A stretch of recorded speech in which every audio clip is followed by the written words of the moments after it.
أعوذ بالله من الشيطان الرجيم. بسم الله الرحمن الرحيم. يا أيها الذين آمنوا اتقوا الله وكونوا مع الصادقين. ഏറെ സ്നേഹമുള്ള സത്യവിശ്വാസികളെ, വിശ്വാസിനികൾ, സർവശക്തനായ അള്ളാഹുവിൻ്റെ നിയമങ്ങളും നിർദ്ദേശങ്ങളും ജീവിതത്തിൻ്റെ എല്ലാ സന്ദർഭ സാഹചര്യങ്ങളിലും കാത്തു സൂക്ഷിച്ച് തഖ്വയുള്ളവരായി ജീവിക്കണമെന്ന് ആമുഖമായി ഉണർത്തുകയാണ്. സഹോദരങ്ങളെ, നമുക്കറിയാം, ലോകം ഇന്ന് ചർച്ച ചെയ്തുകൊണ്ടിരിക്കുന്നത്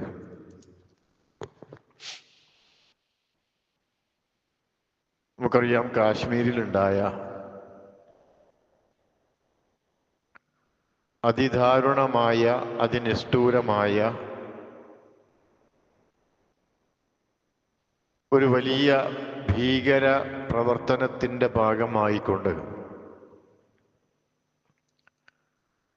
പഹൽഗാം എന്ന് പറയുന്ന പ്രദേശത്ത് പ്രകൃതി രമണീയമായ മലകളാൽ ചുറ്റപ്പെട്ട വിനോദസഞ്ചാരികൾ ഏറെ ദിവസവും വന്നു പോകുന്ന ശരിയായ ഒരു റോഡിന്റെ ആക്സസ് പോലും ഇല്ലാത്ത ഒരു പ്രദേശത്ത് ടൂറിസ്റ്റുകളായി വന്ന 26 ആളുകളെ അതിനിഷ്ഠൂരമായി വകവരുത്തിയ സംഭവം അതിന് ലോകത്തൊട്ടുക്കും ചർച്ചയാണ്. ഇന്ത്യയിൽ മാത്രമല്ല, ലോകത്തുള്ള മുഴുവൻ മനുഷ്യരും ഒറ്റക്കെട്ടായി ആ ഒരു സംഭവത്തെ അപലപിക്കുകയും വളരെ മോശമായി പോയി എന്ന് പറയുകയും ചെയ്യുന്ന ഒരു സ്ഥിതിവിശേഷത്തിലൂടെയാണ് നമ്മളൊക്കെ കടന്നു പോകുന്നത്. ആ ദുഃഖത്തിൽ നമ്മളും പങ്കുചേരുകയാണ്, ശക്തമായി നമ്മളും അപലപിക്കുകയാണ്. നമുക്കറിയാം, കേട്ടുകൊണ്ടിരിക്കുന്ന വാർത്തകൾ അത്ര ശുഭകരമല്ല.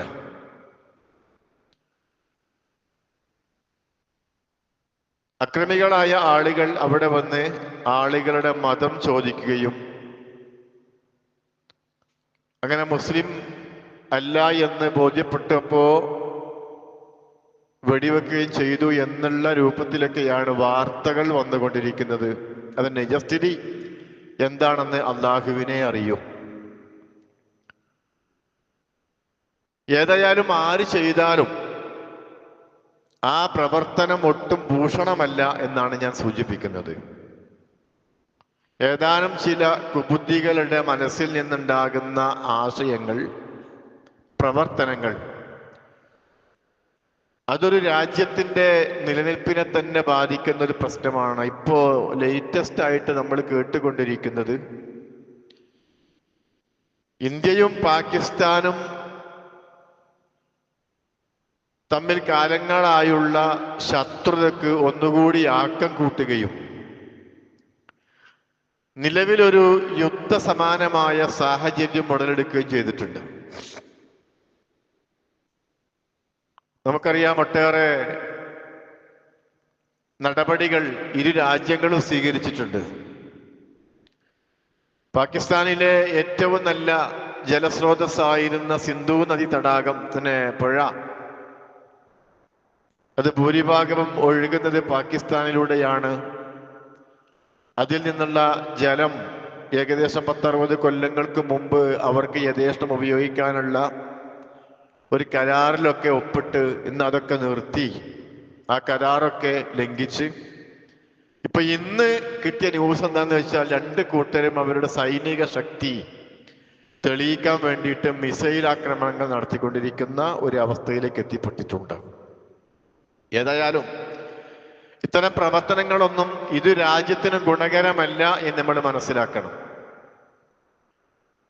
ലോകത്ത് ഓരോരോ പുതിയ വാർത്തകളെ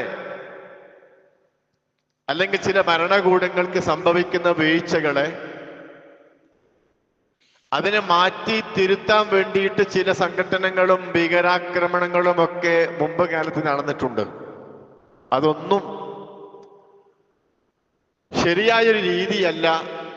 ഏതായാലും സത്യാവസ്ഥ പുറത്തു കൊണ്ടുവരാൻ അള്ളാഹു സഹായിക്കട്ടെ എന്ന് നമുക്ക് പ്രാർത്ഥിക്കാൻ പറ്റുള്ളൂ. ഭരണകൂടവും അതാണ് ചെയ്യേണ്ടത്. ശത്രുക്കൾ ആരായിരുന്നാലും അവരുടെ മതം നോക്കാതെ, ജാതി നോക്കാതെ ഇനിയൊരാൾക്കും ഇത്തരത്തിലെ പ്രവർത്തനങ്ങൾ ചെയ്യാനുള്ള തോന്നലില്ലാതിരിക്കാൻ പറ്റിയ രൂപത്തിലുള്ള ശിക്ഷാ നടപടികൾ സ്വീകരിക്കുകയാണ് വേണ്ടത്. അതില്ലാത്തത് കൊണ്ടാണ് ഇത്തരത്തിലുള്ള തീവ്രവാദ പ്രവർത്തനങ്ങളും ഭീകരവാദങ്ങളും ഒക്കെ ലോകത്ത് ഇടയ്ക്കിടെ ഉണ്ടായിക്കൊണ്ടിരിക്കുന്നത്. നമുക്കറിയാം, ഈ ഒരു അവസരത്തിൽ ഈ അക്രമികൾ മുസ്ലിങ്ങളാണ് എന്ന് നമ്മളൊക്കെ വായിച്ച അറിവാണ് നമ്മുടെ അടുത്തുള്ളത്, കേട്ടറിവാണ് നമ്മുടെ അടുത്തുള്ളത്.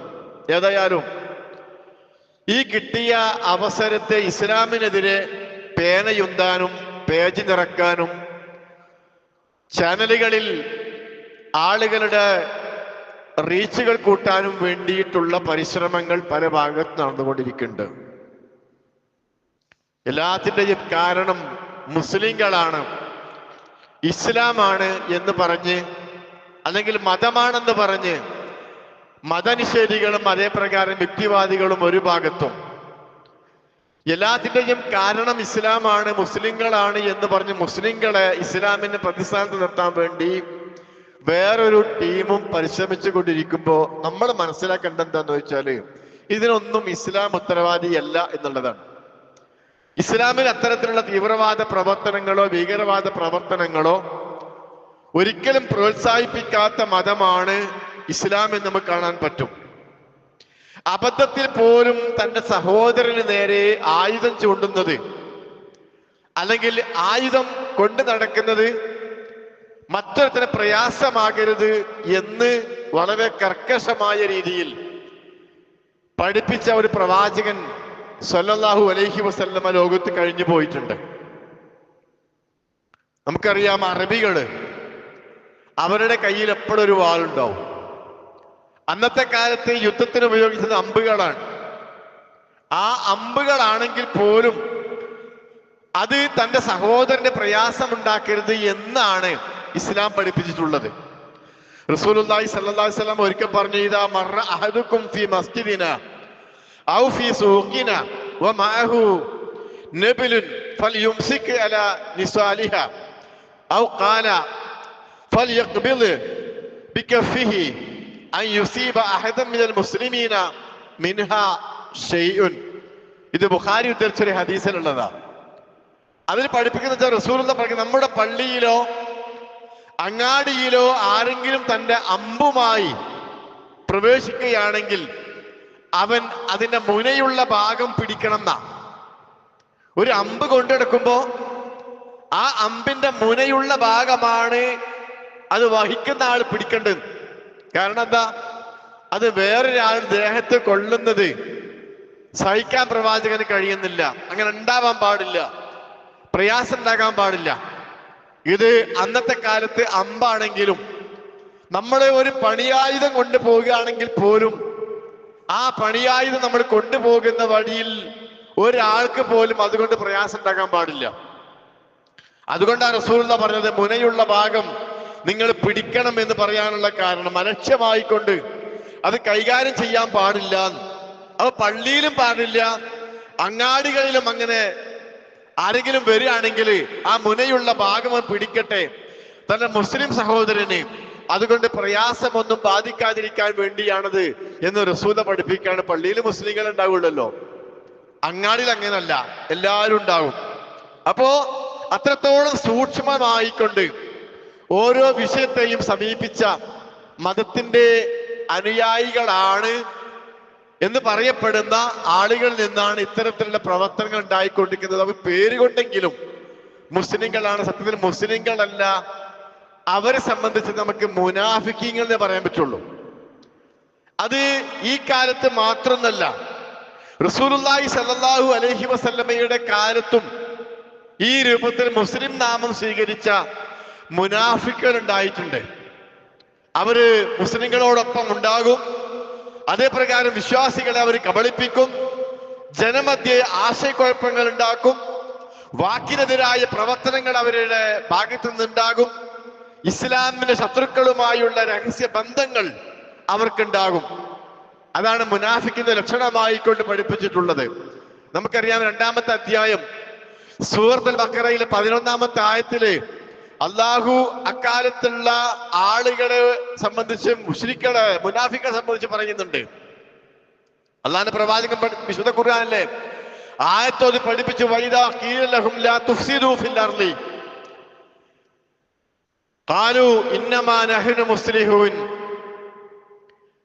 ഭൂമിയിൽ നിങ്ങൾ ഫസാദ് ഉണ്ടാക്കരുതെന്ന് അവരോട് പറയപ്പെട്ടാൽ അവർ പറയും, ഞങ്ങൾ മുസ്ലിഹീങ്ങളാണ്, ഇസ്ലാമിൽ നടത്തുന്നവരാണ്, ഞങ്ങൾ ഇതുകൊണ്ട് ഉദ്ദേശിക്കുന്ന നന്മ മാത്രമാണ് എന്നവർ പറയും.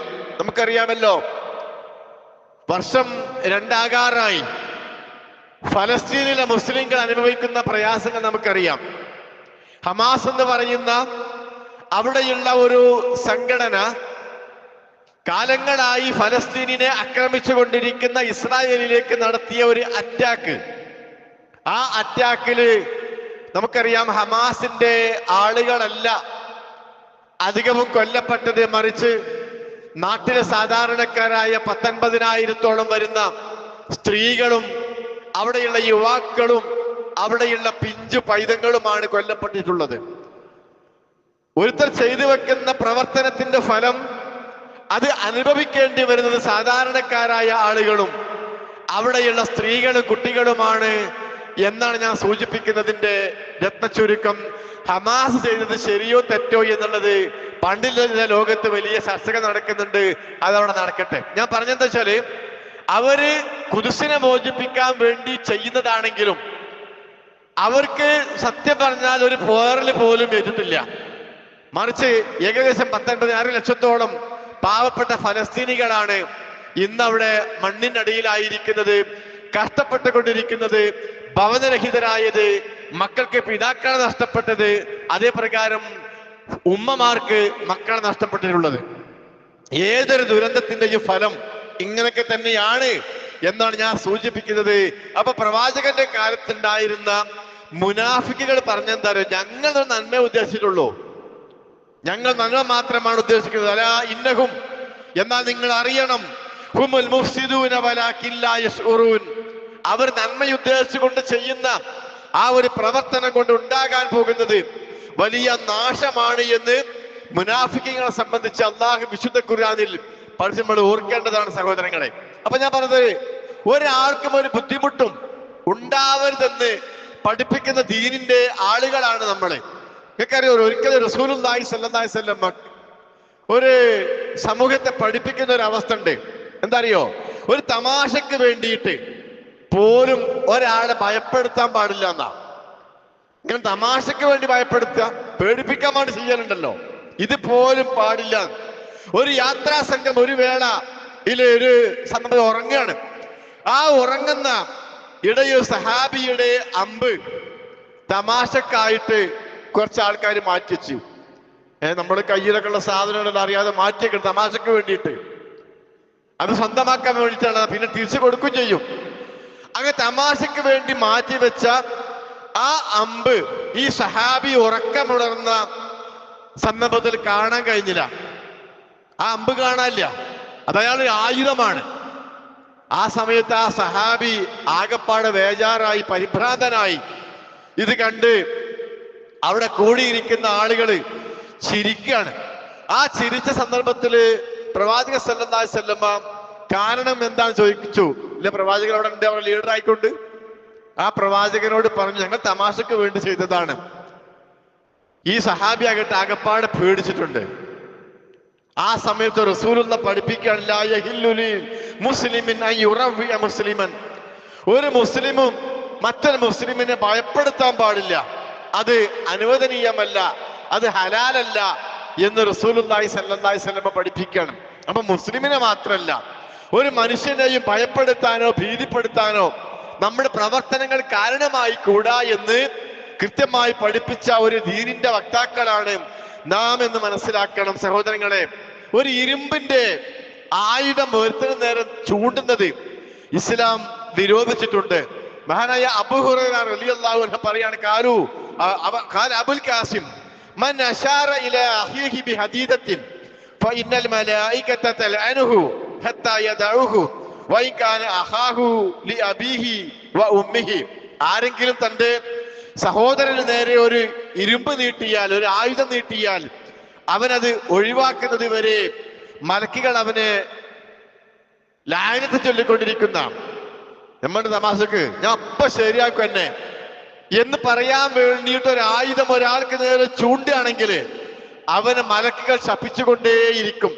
അവനങ്ങനെ വെട്ടണമെന്നോ കൊല്ലണമെന്നോ കുത്തണം എന്നുള്ള ഒരു ലക്ഷ്യമൊന്നുമില്ല. എന്നാൽ പോലും അള്ളാഹുവിന്റെ മലക്കുകൾ അവനെ ശപിച്ചുകൊണ്ടിരിക്കും എന്ന് റസൂലുള്ളാഹി സ്വല്ലല്ലാഹി അലൈഹി വസല്ലം പഠിപ്പിക്കാണ്. അത് സ്വന്തം ഉമ്മയും ഉപ്പയും ഒത്ത സഹോദരനായിരുന്നാലും ശരി. ഏത് തമാശക്ക് വേണ്ടി ചെയ്യുമല്ലോ ചിലപ്പോ, ഇപ്പൊ വെട്ടു ഞാൻ എന്നെ, അറക്കും ഞാൻ എന്നെ എന്നൊക്കെ പറയലില്ലേ, ഇതുപോലും പാടില്ല എന്ന് പഠിപ്പിച്ച മതത്തിന്റെ വക്താക്കളാണ് ഞാനും നിങ്ങളും എന്ന് നമ്മൾ മനസ്സിലാക്കണം. മുസ്ലിങ്ങൾ അഥവാ ഇസ്ലാം എന്ന് പഠിപ്പിക്കുന്ന പ്രത്യയശാസ്ത്രം അത്തരത്തിലുള്ള എല്ലാ നീച പ്രവർത്തികളെയും കൃത്യങ്ങളെയും ശക്തമായി വിരോധിച്ച ഒരു മതമാണ്. ഒരു ആടിനെ അറുക്കുകയാണെങ്കിൽ പോലും ആ അറുക്കുന്ന വസ്തുവിനോട് കാരുണ്യം കാണിക്കണമെന്നാണ് റസൂലുള്ളാഹി സ്വല്ലല്ലാഹു അലൈഹി വസല്ലം പഠിപ്പിക്കുന്നത്. ഇന്നല്ലാഹ കതബൽ ഇഹ്സാൻ അലാ കുല്ലി ഷൈഇൻ, എല്ലാ കാര്യങ്ങളിലും നന്മ രേഖപ്പെടുത്തിയിട്ടുണ്ട്. ഫൈദാ ഖതൽതും ഫഅഹ്സിനു അൽ ഖിത്ല, നിങ്ങൾ ഒന്നിനെ കൊല്ലുകയാണെങ്കിൽ ആ കൊല്ലുന്നത് പോലും വളരെ മാന്യമായിക്കൊണ്ടായിരിക്കണം, അല്ലെങ്കിൽ അറവ് നടത്തുകയാണെങ്കിൽ വളരെ മാന്യമായിക്കൊണ്ടായിരിക്കണം നിങ്ങൾ അറവ് നടത്തേണ്ടത്. അറുക്കുകയാണെങ്കിൽ വളരെ സ്മൂത്തായ രീതിയിൽ ആ അറുക്കുന്ന ബലി ആ മൃഗം പോലും അറിയാത്ത രൂപത്തിലായിരിക്കണം നിങ്ങൾ ആ അറവ് നടത്തേണ്ടത്.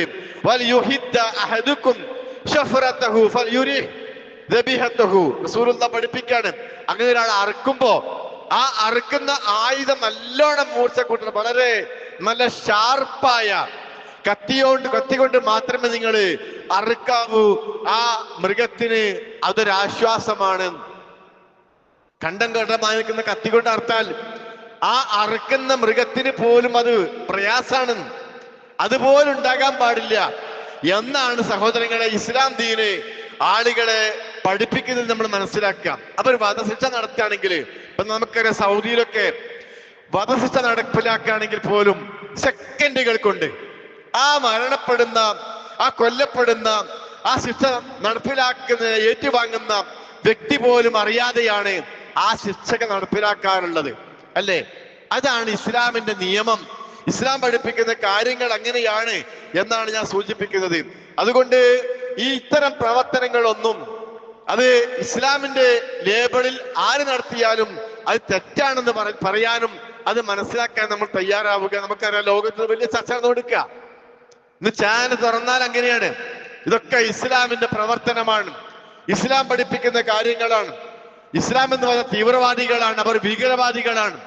അതുകൊണ്ട് അവരെ നാട്ടിൽ നിന്ന് ഉന്മൂലനം ചെയ്യണം എന്നൊക്കെ പറഞ്ഞുകൊണ്ട് വാളെടുക്കുന്ന ആളുകൾക്ക് മുമ്പിൽ സഹോദരങ്ങൾ യഥാർത്ഥ ഇസ്ലാം ദീനിനെ അത് പഠിപ്പിക്കാനും അത് മനസ്സിലാക്കി കൊടുക്കാനും വേണ്ടി ശ്രദ്ധിക്കുക എന്നുള്ളതാണ്. ഈ ഇസ്ലാം എന്ന് പറഞ്ഞാൽ കാരുണ്യമാണ്, അത് സ്നേഹമാണ്, അത് ജനങ്ങൾക്കിടയിൽ സാഹോദര്യമുണ്ടാക്കുന്ന മതമാണ് എന്നൊക്കെ പറഞ്ഞു കൊടുക്കാനും അതിന്റെ യഥാർത്ഥ വക്താക്കളായി ജീവിച്ച് കാണിക്കാനുമാണ് ലോകത്തുള്ള മുസ്ലിമീങ്ങൾ പരിശ്രമിക്കേണ്ടത്. അങ്ങനെയുള്ളൊരു ലോകം കാണാനുള്ള തൗഫീക്ക് അള്ളാഹു നമുക്ക് ഏവർക്കും പ്രദാനം ചെയ്യുമാറാകട്ടെ.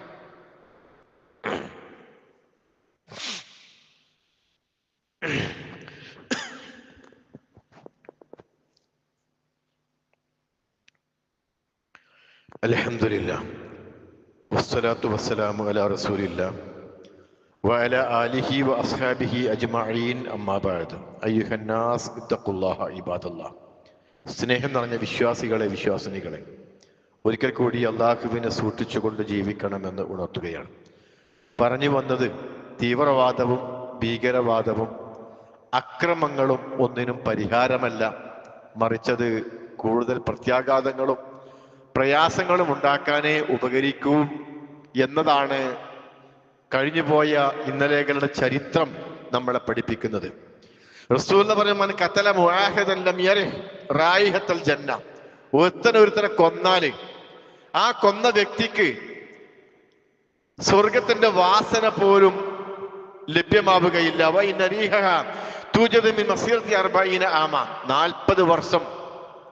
വർഷത്തെ വഴിദൂരം അവൻ സ്വർഗത്തിൽ നിന്ന് അകറ്റപ്പെടും എന്ന് റസൂൽ പഠിപ്പിക്കുകയാണ്. ഇവിടെ മൻ ഖതല മുആഹിദൻ എന്നാ പറഞ്ഞത്. മുആഹിദായ ഒരാളെ വധിച്ചാൽ അവന് സ്വർഗം വാസന പോലും ലഭ്യമാകാതെ പോകുമെന്നുള്ളതാണ്. അന്യായമായിട്ട് ഒരാളെ കൊല്ലുന്നത് ലോകത്തെ മുഴുവൻ മനുഷ്യരെയും കൊല്ലുന്നതിന് സമമാണ്. വിശുദ്ധ ഖുർആൻ പഠിപ്പിച്ച മൻ ഖതല നഫ്സൻ ബിഗൈരി നഫ്സിൻ ഔ ഫസാദിൻ ഫിൽ അർളി ഫകഅന്നമാ ഖതല الناس ജമീഅ വമൻ അഹ്യാ ഫകഅന്നമാ അഹ്യ الناس ജമീഅ. മൻ ഖതല നഫ്സൻ ബിഗൈരി നഫ്സിൻ, ഒരു ആത്മാവ് മറ്റൊരു ആത്മാവിനെ കൊല്ലുന്നതായാൽ, ഔ ഫസാദിൻ ഫിൽ അർളി, അതല്ലെങ്കിൽ ഭൂമുഖത്ത് ഫസാദ് ഉണ്ടാക്കിയാൽ, ഫകഅന്നമാ ഖതല الناس ജമീഅ, അത് ജനങ്ങളെ മുഴുവനും കൊന്നവനെ പോലെയാണ്. കണ്ടോ, നാം കാരണം ഒരാള് കൊല്ലപ്പെട്ടാൽ ജനങ്ങളെ മുഴുവനും കൊന്നവനെ പോലെയാണ്. അത്രയും വലിയ ആഘാതമാണ് അവൻ സമൂഹത്തിൽ ഉണ്ടാക്കുന്നത്, അവന് കിട്ടാൻ പോകുന്നത് എന്ന് വിശുദ്ധ ഖുർആനാണ് നമ്മളെ പഠിപ്പിക്കുന്നത്. എന്നാലോ ഒരാൾക്കൊരു ആശ്വാസം നൽകി, ഒരാളെ മരണത്തിൽ നിന്ന് രക്ഷപ്പെടുത്തുകയാണ് ഒരാൾ എങ്കിൽ അവനെ സംബന്ധിച്ച് ഖുർആൻ പഠിപ്പിച്ചത് ജനങ്ങളെ മുഴുവനും ജീവിപ്പിച്ചവനെ പോലെയാണ്. ഒരുപാട് മനുഷ്യന്മാരെ, ഒരു സമൂഹത്തെ മുഴുവനും രക്ഷിച്ചവനെ പോലെയാണ്. ഒരുത്തന്റെ ജീവനെ രക്ഷപ്പെടുത്തിയാലെന്നും വിശുദ്ധ ഖുർആനിലെ സൂറത്തുൽ മാഇദയിലെ ഒരു ആയത്തിലൂടെ അള്ളാഹു നമ്മളെ പഠിപ്പിക്കുന്നുണ്ട്. അപ്പൊ സഹോദരങ്ങളൊക്കെ നമ്മൾ മനസ്സിലാക്കുക, ഇസ്ലാം എന്ന് പറഞ്ഞാൽ അത് സ്നേഹമാണ്, കാരുണ്യമാണ്. ആ കാരുണ്യത്തിന്റെ മതത്തെ തെറ്റിദ്ധരിപ്പിക്കുന്ന രൂപത്തിലുള്ള പ്രവർത്തനങ്ങളൊക്കെ നമ്മൾ മാറി നിൽക്കേണ്ടതാണ്. നമുക്കറിയാമല്ലോ, ഈ മതത്തിന്റെ അനുയായികളിൽപ്പെട്ട മക്കളാണ് ഇന്നത്തെ കാലത്ത് പലപ്പോഴും പലതിന്റെ പേരിലും മാതാപിതാക്കൾക്കെതിരെ വരെ ആയുധങ്ങളെ എന്തുന്നത്, ആയുധം പൊക്കുന്നത് സ്വന്തം മാതാപിതാക്കൾക്കു നേരെയാണ്, കുത്തിക്കൊല്ലുന്നത് സ്വന്തം മാതാക്കളെയാണ്, വെട്ടിക്കൊല്ലുന്നത് പിന്നെ സ്വന്തം പിതാക്കളെയാണ്. അവർ ആഗ്രഹിച്ച കാര്യങ്ങൾ നടക്കാത്തതിന്റെ പേരിൽ.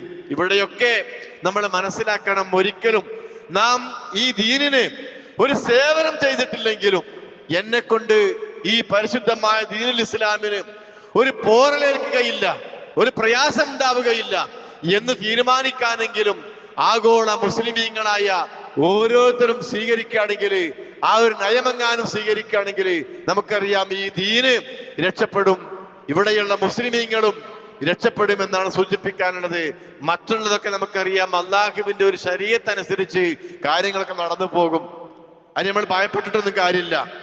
ഇവിടുന്ന് ഇസ്ലാമിന്റെ മുസ്ലിങ്ങളെ ഒന്നായിട്ട് മൂത്രയിച്ചാൽ ഒഴുകിപ്പോകുമെന്ന് ആരെങ്കിലും തെറ്റിദ്ധരിക്കുന്നെങ്കിൽ അവർ വിഡ്ഢികളുടെ ലോകത്താണ് എന്ന് നമുക്ക് പറയാൻ പറ്റുള്ളൂ. കാലങ്ങളായി തുടങ്ങിയതാണല്ലോ ജൂതന്മാരും അതുപോലെയുള്ള സയനിസ്റ്റുകളും ഒക്കെ മുസ്ലിങ്ങളെ ഇല്ലാതാക്കാൻ വേണ്ടി പരിശ്രമിക്കുന്നത്. പക്ഷേ അതിങ്ങനെ ഒരു കൊല്ലത്തില് ഫലസ്തീൻ 10,000 കൊന്ന മാതിരി കൊന്നൊടുക്കിയാലും മറുഭാഗത്ത് ഇസ്ലാമിന്റെ മുസ്ലിങ്ങളുടെ എണ്ണം നാൾക്ക് നാൾ വർദ്ധിച്ചുകൊണ്ടേയിരിക്കുകയാണ്. എന്തിനേറെ പറയുന്നു, റസൂലിനെ പഠിപ്പിച്ചല്ലോ, ഈ സൂര്യന്റെ പ്രകാശങ്ങൾ എവിടെയെല്ലാം കടന്നു ചെല്ലുന്നുണ്ടോ അവിടങ്ങളിലെല്ലാം ഇസ്ലാമിന്റെ വെന്നിക്കൊടി പാറിയിട്ടേ ലോകം അവസാനിക്കുകയുള്ളൂ. അതിനെ ആരൊക്കെ എതിർത്തിട്ടും കാര്യമില്ല. ഇസ്ലാമിനെ ആരൊക്കെ എതിർത്താലും ശരി, ഇസ്ലാം അതിന്റെ എല്ലാ കുടിലുകളിലും കൊട്ടാരങ്ങളിലും അതിന്റെ പ്രകാശം കടന്നു ചെന്നിട്ട് തന്നെ ലോകം അവസാനിക്കുകയുള്ളൂ. ആ പ്രകാശം കടന്നു ചെല്ലാനുള്ള കൈത്തിരികളായി അതിനൊരു സ്പാർക്ക് ചെയ്യാൻ നമ്മളെല്ലാവരും പരിശ്രമിക്കുക. ആ സ്പാർക്കിംഗ് എന്ന് പറഞ്ഞാൽ അത് ബോംബും മിസൈലും അതുപോലുള്ള ആയുധങ്ങളല്ല, വിശുദ്ധ ഖുർആനിന്റെ ആയത്തുകളാണ്. അത് കടന്നു ചെല്ലാത്ത ഒരു വീടോ ഒരു കുടിലോ ലോകത്തുണ്ടാകാൻ പാടില്ല. ആ ഒരു ദഅവാ പ്രവർത്തനങ്ങളിലാണ് സഹോദരങ്ങളെ നമ്മുടെ ശ്രദ്ധയുണ്ടാവേണ്ടത്. അപ്പോൾ എല്ലാ തെറ്റിദ്ധാരണകളും ആളുകൾക്ക് മാറും. അതുകൊണ്ടാണല്ലോ ലോകത്തിന്റെ പാശ്ചാത്യ രാജ്യങ്ങളിലൊക്കെ ഇസ്ലാമിന്റെ മുസ്ലിങ്ങളുടെ എണ്ണം വർദ്ധിക്കുന്നതും ഇസ്ലാമിന്റെ വ്യാപ്തി കൂടുന്നതും പള്ളികൾ പാടില്ല എന്ന് പറയുന്ന സ്ഥലത്ത് പോലും പള്ളികൾ ഉണ്ടാക്കുന്നതും ഒക്കെ നമുക്കറിയാം ഇതിന്റെ ഭാഗമാണ്. അത് അള്ളാഹുവിന്റെ മതമാണ്. ആ മതത്തെ അള്ളാഹു സംരക്ഷിച്ചു കൊണ്ടേയിരിക്കും.